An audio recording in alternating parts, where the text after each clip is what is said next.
News కి స్వాగతం. నిరుద్యోగ యువతకు ఉద్యోగాల కల్పన కోసమే మెగా జాబ్ మేళా. ఉద్యోగ మేళా కార్యక్రమంలో ఎమ్మెల్యే కోనేటి ఆదిమూలం చదువుకున్న నిరుద్యోగ యువతకు ఉద్యోగాలను కల్పించాలన్న ఉద్దేశంతో మెగా జాబ్ మేళాలను నిర్వహిస్తున్నట్లు తిరుపతి జిల్లా సచ్చివేడు ఎమ్మెల్యే కోనేటి ఆదిమూలం చెప్పారు. శుక్రవారం స్థానిక దాసు డిగ్రీ కళాశాలలో కరస్పాండెన్స్ పరంధాం పర్యవేక్షణలో జిల్లా నైపుణ్య అభివృద్ధి అధికారి లోకనాథం ఆధ్వర్యంలో మెగా జాబ్ మేళా జరిగింది. ముఖ్య అతిథులుగా ఎంపీడీఓ చంద్రశేఖర్, ఎంఈఓ రవి, వెలుగు APM doctor Dange Yadav, TDP మాజీ మండల అధ్యక్షులు పరమశివం, టీడీపీ మండల నాయకులు లోకయ్య రెడ్డి, ఎంపీటీసీ బాలసుందరం రెడ్డి తదితరులు హాజరయ్యారు. ఈ సందర్భంగా ఎమ్మెల్యే ఆదిమూలం మాట్లాడుతూ చదువుకున్న యువకులకు వారి నైపుణ్యాన్ని పెంచడానికి ప్రభుత్వం చర్యలు చేపట్టిందన్నారు. ప్రైవేటు పరిశ్రమలు కూడా ఈ ప్రాంతంలో ఏర్పాటు కావడంతో ఉపాధి అవకాశాలు మెరుగుపడిందన్నారు. నిరుద్యోగులు కూడా వారి నైపుణ్యాన్ని బట్టి ఉద్యోగ అవకాశాలను అందిపుచ్చుకోవాలన్నారు. అంతకు మునుపు ఉద్యోగ మేళా వేదికపై దాసు డిగ్రీ కళాశాల కరస్పాండెంట్ పరంధాం ఎమ్మెల్యే కోనేటి ఆదిమూలంను గజమాలతో సత్కరించారు. తదనంతరం శ్రీ సిటీ, చెన్నై, తిరుపతి వంటి ప్రాంతాలకు సంబంధించి 17 కంపెనీల ప్రతినిధులు ఇంటర్వ్యూలు నిర్వహించారు. ఉద్యోగ మేళకు 234 మంది నిరుద్యోగులు హాజరు కాగా ఇందులో 109 మంది ఎంపికైనట్టు స్థానిక స్కిల్ హబ్ కోఆర్డినేటర్ చైతన్య చక్రవర్తి పేర్కొన్నారు. ఎంపికైన వారికి ఎమ్మెల్యే ఆదిమూలం ఉద్యోగ నియామక పత్రాలను అందించారు. ఈ కార్యక్రమంలో వెలుగు సీసీలు శివకుమార్, మంగయ్య, పుల్లయ్య, అంబేద్కర్ వెల్ఫేర్ మండల అధ్యక్షులు రమణ, అడ్వకేట్ రాజు, టీడీపీ నాయకులు మురళి, జడేరి బాబు, శశిమోహన్ నాయుడు, బీజేపీ నాయకులు మునికృష్ణయ్య, జనసేన నాయకులు బాలమురళీకృష్ణ, నిరుద్యోగ యువకులు పాల్గొన్నారు. నా కాన్స్టిట్యున్సీలో ఎక్కువ ఇండస్ట్రీస్ ఉన్నాయి అని పదే వచ్చిన ప్రతిసారి నేను కలెక్టరేట్లో మీటింగ్ వచ్చిన ప్రతిసారి గమనిస్తాను సార్. ఏ మీటింగ్ వచ్చినా వాళ్ళకి వినతి పత్రం ఇచ్చి వాళ్ళకి తెలియజేస్తూ ఉంటారు. ఎక్కువ మందికి మేలు జరగాల. నిన్న కూడా కలెక్టరేట్కి వచ్చి ఎస్సీ ఎస్టీ లోన్స్ సంబంధించి కూడా సారు సుదీర్ఘంగా చర్చించడం జరిగింది. చాలా శుభ పరిణామం. అలాగే వారు ఎంతో బిజీగా ఉన్నప్పటికీ డేట్ ఇచ్చి మా నియోజకవర్గంలో ప్రతి మండలాల్లో 7 మండలాల్లో ఒక్కొక్క మండలంలో ఒక్కొక్కసారి జాబ్ మేళాస్ నిర్వహించాలి. పెద్ద ఎత్తున చదువుకొని ఖాళీగా ఉన్నటువంటి వారందరికీ ఉపాధి అవకాశాలు కల్పించాలి. వాళ్ళ అర్హత తగ్గట్టు శ్రీ సిటీలో, పక్కన ఉన్నటువంటి చెన్నైలో, హైదరాబాద్, బెంగళూరులో మనకి అవకాశాలు కల్పిస్తే వాళ్ళు ఒక కుటుంబంలో ఒక వ్యక్తి బాగుపడితే అదే నాకు చాలా సంతోషం. ఈ నియోజకవర్గం నుంచి నేను ఆశిస్తుంది అనేది పదే సార్ చెప్తున్నారు. ఇప్పుడు కూడా 10 నిమిషాలకు ముందర సారు అదే మాకు డైరెక్షన్ ఇచ్చారు. అలాగే ఈ కార్యక్రమంలో భాగంగా మిగతా పెద్దలందరూ కూడా, ఆఫీసర్స్, ప్రజాప్రతినిధులు అందరూ కూడా వచ్చున్నారు. సమయభావం తక్కువ ఉంది కాబట్టి ఈ రోజు డైరెక్ట్ గా ఇప్పుడు ఎమ్మెల్యే సార్ మాట్లాడేసిన తర్వాత పెద్దవాళ్ళు మాట్లాడే వాళ్ళకి మీకు బ్లెస్సింగ్స్ 850 పైగా ఉద్యోగాలు ఇవ్వడానికి రెడీగా ఉన్నారు. సో కాబట్టి మీకు తెలిసినటువంటి వారు, దగ్గర ఉన్నటువంటి వారు, ఇక్కడ శ్రీ సిటీలో ఉన్న కంపెనీస్, డైరెక్ట్ కంపెనీస్ ఇక్కడికి వచ్చే కన్సల్టెన్సీ ఇవ్వలేదు. సో డిఫరెంట్ కంపెనీస్ నుంచి 17 కంపెనీస్ తమ దగ్గర ఏదైతే లిస్ట్ ఇచ్చామో ఆ కంపెనీస్ నుంచి వచ్చినటువంటి వారు దయచేసి గౌరవనీయులు ఎమ్మెల్యే గారు ఎప్పుడు కూడా ప్రతినిత్యం ఉదయం లేచినప్పటి నుంచి రాత్రి పండుకునే వరకు కూడా ఆయన నియోజకవర్గపు అభివృద్ధి కొరకు అహర్నిశలు కృషి చేసేటువంటి మహనీయులైన నియోజకవర్గాన్ని అభివృద్ధి పదంలో నడిపించడానికి ఈ వయసులో కూడా చాలా వేగంగా పరిగెడుతూ ఉంటారు. ఆయనతో మేము పరిగెట్టడానికి కూడా చాలా కొంత కష్టపడుతూ ఉంటాం. అయితే ఒక 2 నిమిషాలు నేను మాట్లాడుతూ ఉంటాను. ఇక్కడ వచ్చేసినటువంటి graduates, post graduates, technical graduates, ఇలా రకరకాల విద్యార్థులంతా ఈరోజు ఇక్కడికి వచ్చారు.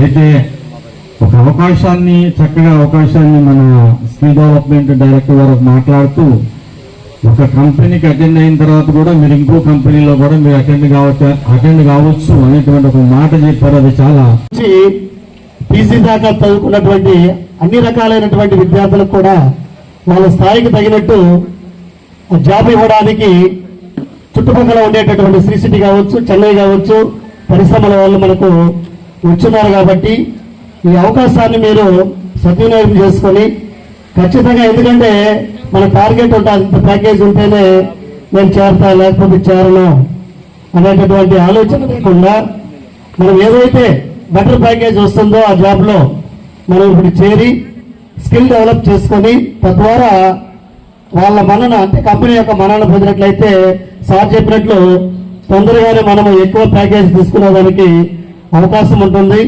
మీరందరూ కూడా, ఎందుకంటే మీ యొక్క ప్రతిభను చాటేటటువంటి సమయము ఆసన్నమైంది. సో ఇంటర్వ్యూ నిర్వహిస్తున్నారు కాబట్టి ఈ ఇంటర్వ్యూలో మీరు సమర్థవంతంగా ఎవరైతే హెచ్ఆర్స్ మిమ్మల్ని క్వశ్చన్ చేస్తారో వాటిని ఇబ్బంది లేకుండా మీకు తెలిసినటువంటి విషయాన్ని నిర్భయంగా మౌఖిక పరీక్ష అంటాం దాని తెలుగులో. సో మీ యొక్క యాటిట్యూడ్స్ కూడా అవి చూస్తారు కాబట్టి మీరందరూ కూడా చక్కగా ఆ ఇంటర్వ్యూలో పాల్గొని అందరూ కూడా, ఎందుకంటే వచ్చినటువంటి వాళ్ళు 850 మంది లేదు, బహుశా అందరికీ కూడా జాబ్ వచ్చేదానికి ఆస్కారం ఉంటుంది కాబట్టి మీరు ఇంటర్వ్యూ ధైర్యంగా ఎదుర్కొని మీరందరూ కూడా జాబ్ సంపాదించాలని కోరుకుంటూ నాకు ఈ అవకాశం ఇచ్చినటువంటి మనం చాలా మంది చదువుకొని ఉంటాము, బట్ ఏ పొజిషన్కి వెళ్ళాలి అండ్ ఎక్కడ మనము ఇంటర్వ్యూకి వెళ్ళాలి అనేది మనకి చాలా మందికి తెలియదు. నేను ఒక విద్యార్థిని కాబట్టి నేను చదువుకున్న ఒక పొజిషన్కి ఎలా వెళ్ళాలి అని పెద్దవాళ్ళ గైడెన్స్ తీసుకొని ఈ విధంగా జాబ్ మేళా ఇక్కడ నియర్లీ 25 to 30 కంపెనీస్ వచ్చాయని చెప్పారు. సో ఎవరైతే ఇంటర్ కావచ్చు, డిగ్రీ కావచ్చు, డిప్లొమా కావచ్చు కంప్లీట్ చేసుకున్న విద్యార్థులందరూ ఈ అవకాశాన్ని అందరూ సద్వినియోగం చేసుకోండి. మన ఎమ్మెల్యే గారు ఈ విధంగా మన సత్యవేడులో ఇంకా చాలా జాబ్ మేళాలు నిర్వహించాలని నేను కోరుకుంటున్నాను. మాలాగా ఎంతో మంది నిరుద్యోగులకి ఈ విధంగా ఆయన అవకాశం కల్పించడం చాలా ఆనందంగా ఉంది. అండ్ నేను ఇక్కడ చదువుకున్న ఓల్డ్ స్టూడెంట్. మన పరంధామ్ సార్ గురించి అందరికీ తెలుసు. సార్ చాలా సపోర్టివ్, అందరినీ చాలా ఎంకరేజ్ చేస్తారు. మన స్టూడెంట్స్ అందరికీ ఈ అవకాశం, అది నేను చదువుకున్న ఈ కాలేజీలో నిర్వహించడం నాకు ఇంకా చాలా సంతోషంగా ఉంది. అండ్ ఈ అవకాశం ఇచ్చిన పెద్దలందరికీ ధన్యవాదాలు.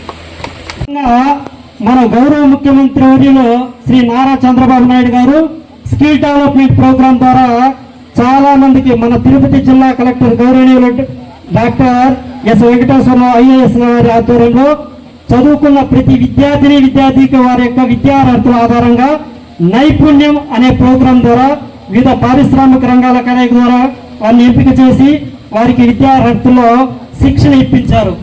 శిక్షణ అంటే నాకు ఒక చిన్న ఉదాహరణ గుర్తొస్తుంది.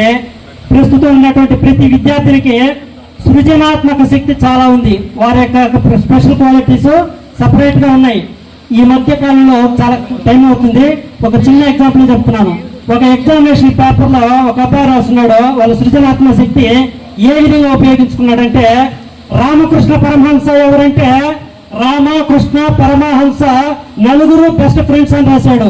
అంటే ఇక్కడ ప్రతి స్టూడెంట్ కి నేను ఎందుకు గుర్తు చేస్తున్నా అంటే, ప్రతి స్టూడెంట్ కి సృజనాత్మక శక్తి ఉంది, కానీ అది ఉపాధి అవకాశాలకు వినియోగించుకోవట్లేదని ఒకసారి గుర్తు చేస్తున్నాను. రామకృష్ణ పరమహంస అనేటువంటి టాలెంట్ పెట్టి నలుగురు చాలా బెస్ట్ ఫ్రెండ్స్ అండి అని రాస్తున్నాడు ఎగ్జామినేషన్ హాల్లో. అలాగే ఈ మధ్యకాలంలో పుత్తూరు నుంచి నాగలాపురం బస్సులో ప్రయాణం చేస్తున్నానండి. వాళ్ళు సృజనాత్మక శక్తి ఏ విధంగా ఉపయోగించుకున్నారంటే, ఒక వేరే గవర్నమెంట్ కాలేజ్ అబ్బాయి వచ్చి, మీ సార్ బస్సులో వస్తున్నాడు రా, కాసేపు నిలబడొచ్చు కదరా అని ఇంకొక అబ్బాయి చెప్పినాడు. నేను స్టాండింగ్ లో వస్తున్నాను. ఆ అబ్బాయి ఏం చెప్తున్నాడంటే, పొద్దున ఆయన మా క్లాస్కి వచ్చాడు రా, ఎవరి కాళ్ళ మీద వాళ్ళే నిలబడాలని చెప్పాడు, అందుకు ఆయన నిల్చుకోబెట్టి నేను కూర్చొని వస్తున్నాను అంటున్నాడు. ఇక్కడ నిన్న నాకు గౌరవం ఇవ్వలేదని కాదండి, వాళ్ళ యొక్క సృజనాత్మక శక్తిని ఉపాధికి వినియోగించుకోవట్లేదు అనేటువంటిది నా యొక్క చిన్న ఆవేదన. కాబట్టి ప్రతి డిగ్రీ స్టూడెంట్ కి ఎవరికి తగినటువంటి టాలెంట్ వాళ్ళకు ఉంటుంది. నెక్స్ట్ వాళ్ళు ఉపాధి అవకాశాల కోసం దాన్ని వినియోగించుకుంటే ఈ అవకాశాన్ని స్కిల్ డెవలప్మెంట్ ప్రోగ్రాం ద్వారా మన గౌరవ ముఖ్యమంత్రి నారా చంద్రబాబు నాయుడు గారు స్కిల్ డెవలప్మెంట్ ప్రోగ్రాం ద్వారా ప్రతి స్టూడెంట్ ని మా కళాశాలలో ఉన్నటువంటి నైపుణ్యాన్ని తగినట్టుగా ఎన్నుకొని మా పరిసర ప్రాంతాల పిల్లలకు ఎంతో ఆనందకరమైనటువంటి విషయం. ముఖ్యమంత్రి కానీ ఐటీ శాఖ మంత్రి అందరూ కూడా చదువుకొని బిడ్డలకి అవకాశం కల్పించాలా ఏదో ఒక రకంగా. మళ్ళా గెలిచిన వెంటనే గౌరవ ముఖ్యమంత్రి గారు లాస్ట్ టైం ఆగస్టు 19 నాడు శ్రీ సిటీకి వచ్చి 15 ఫ్యాక్టరీలకి ప్రారంభోత్సవం చేసిన విషయం మీకు అందరికీ తెలుసు. ఎందుకు వచ్చాడు? శ్రీ సిటీకి ఎందుకు వచ్చాడు? మన పిల్లల భవిష్యత్తు కోసం, మనందరి భవిష్యత్తు కోసం, పేద ప్రజల కోసం. ఇవన్నీ కూడా గుర్తించుకొని ఆ కాలం క్రితం ఎక్కువైపోతున్నది. విపరీతం ఎండ, చాలా ప్రాంతాలు వడదెబ్బ వస్తుంది కాబట్టి మనం మాట్లాడే సమయం ఇది కాదు. వచ్చిన పిల్లలందరికీ కూడా ఉద్యోగాలు అప్లికేయించాలని మా ఇండస్ట్రియల్ మేనేజర్లకి, ఇక్కడ వచ్చిన హెచ్ఆర్లకి మనస్ఫూర్తి కోరుకుంటున్నాం. 17 కంపెనీలు వచ్చింది, చాలా సంతోషం. ఇలాగనే మన ప్రాంతంలో బిడ్డల్ని చేర్చుకొని వాళ్ళ యొక్క ఆ కష్టాన్ని చూసి ఫలితం చూసి వాళ్ళు ఎంత కష్టపడతారు, పర్ఫార్మెన్స్ ఉందో జీతాలు కూడా పెంచుతా పోతారు. మన ప్రాంతాల్లో బస్సులు ఉన్నాయి, ఏ కంపెనీ అయినా బస్సు పెడుతున్నది, తీసుకొచ్చి ప్రమాణం తీసుకుపోతారు. ఏ ఇబ్బంది అయినా ఏ కష్టమైనా కూడా చెప్పండి, మేమందరం కూడా మీకు తోడ్పడి ఉంటాం. ఒక ప్రజాప్రతినిధిగా కాకుండా మీలో ఒకటిగా సోదరుడిగా మీకు అందించాలా, సేవ అందించాలా అనే కాన్సెప్ట్ని నా దగ్గర ఇంటికాడికి వస్తారు. అన్నా నేను బీటెక్ చేయను, నాకు బీటెక్ ఇప్పించనేసి. అది బీటెక్ ఎంటెక్ చదివితే ఇండస్ట్రీలో చాలా కష్టమైనా ఏదైనా ఎలక్ట్రికల్ పెట్రోల్ వైద్యులు ఏదో ఉంటే పాలిటెక్నిక్ కానీ టెక్నాలజీ ఉంటే అది చెప్పి ఇమ్యూనిట్ చేపిస్తామంటే నేను బీటెక్ ఎంటెక్ ఎంఈడి ఎంబీఏ అంటారు, వాళ్ళకి వెళ్ళిపోతారు. అరే ఎందుకునైనా ఓపిక పట్టు, తొందరపడకూడదు. ఇంకా వస్తుంది అవకాశాలు, రకరకమైనటువంటి అవకాశం వస్తే రాయి పరిచయం పాస్ చేసుకో, వీళ్ళతో వాళ్ళతో చెడిపోతుందని చెప్పా. ఈరోజు ఈ 7 మండలాలు కాకుండా ఇంకెక్కడైనా కూడా మన పక్క నియోజకవర్గమైనా కూడా మన జిల్లా కూడా ఒక పేపర్ ప్రకటన చేశాం. మొన్న మంత్రి గారు వచ్చారు, దీనికి సంబంధించిన మంత్రి కలెక్టర్ గారు ప్రెస్ మీట్ ఇచ్చారు. మీరు రావాలా, వచ్చి మన తల్లిదండ్రులు ఏ కష్టమైతే మిమ్మల్ని చదివించారో వారికి ఆ కుటుంబానికి ఆర్థిక సహాయం అందించడానికి మీరు మీ బిడ్డలు సుఖం ఉండాలని మనస్ఫూర్తి కోరుకుంటున్నాను. పేద పిల్లలు పెట్టాము, పేదలు పెట్టాము, వ్యవసాయం చేయలేము. ఇప్పుడు మన బిడ్డలు కానీ మన కూతుర్లు కానీ మన కోడళ్ళు కానీ ఎవరు వ్యవసాయం చేసే ప్రసక్తి లేదు. వ్యవసాయం కూడా తెలియనట్టు పరిస్థితి వచ్చేసింది కొన్ని ప్రాంతాల్లో. శ్రీ సిటీ మన జిల్లాలో పెద్ద కంపెనీలు ఉన్నాయి, మీరు రండి, నేను ఫోన్ చేసి చెప్తా, చేర్చుకోమని చెప్తా. ఇది మన ఫ్యాక్టరీ, మన ప్రజలు, మన వాళ్ళు చేయండి. తప్పకుండా ఎక్కడికి వెళ్ళకూడదు. మన పిల్లలు ఇక్కడ చదువుకున్నారు, ఈ ఫ్యాక్టరీలో పనిచేయాలా, సాయంత్రం ఇంటికి వచ్చి నిర్మించి చేయాల తల్లిదండ్రులతో. ఆ విధంగా ఉండాలని నా కోరిక. మీరందరూ కూడా అలా ఉండాలని కోరుకుంటూ, భగవంతుడు నాకు 2వ ఎమ్మెల్యేగా ఇచ్చాడు. మీరందరికీ కూడా ఆనందంగా సంతోషంగా మన గ్రామంలో పుట్టి పెట్టడంతో కూడా మీతో ఉన్నటువంటి స్నేహితులు కూడా దారి మళ్లించి వాడు చెడిపోకుండా వాడిని మన లైన్లో తీసుకొచ్చి రారానైనా ఫ్యాక్టరీ పోదాం, చదువుకుంటాం, మన తల్లిదండ్రులు పేదవాళ్ళు కష్టపడి చదివించారు, వాళ్ళకి అంత అన్నం పెడతామని చెప్పి ఆలోచన ఉండాలా. ఎందుకు ముఖ్యమంత్రి ఎందుకు పెన్షన్ ఇస్తున్నాడు? తల్లిదండ్రులకు సరైన వసూలు లేకుండా 6,000 రూపాయల పెన్షన్, 15,000 రూపాయల పెన్షన్, కిడ్నీకి 15,000, క్యాన్సర్ ఉంటే 15,000, 4,000 రూపాయలు విడ పెన్షన్, వితంతు పెన్షన్ 4,000, చేనేత పెన్షన్ ఎందుకు ఇస్తున్నాడు? కొన్ని ప్రాంతాల్లో భోజనం కూడా లేని పరిస్థితుల్లో మనం ఇచ్చి ఆర్థిక సాయం చేస్తాం, మనం ఇచ్చి వాళ్ళని కాపాడదాం, మనం ఇచ్చి మాటలు తీసుకుంటారు, మనం ఇచ్చే 10 రూపాయలు సహాయం చేస్తామని చెప్పి ఆలోచనని చెప్పిన మాట ప్రకారం ఆ రోజు చెప్పాడు. నేను వస్తే 4,000 ఇస్తా, 6,000 ఇస్తా, 15,000 ఇస్తా అని చెప్పారు. దాని ప్రకారం ఇచ్చాడు లేదని దృష్టి ఒకసారి మీరు గుర్తుంచుకోవాలా.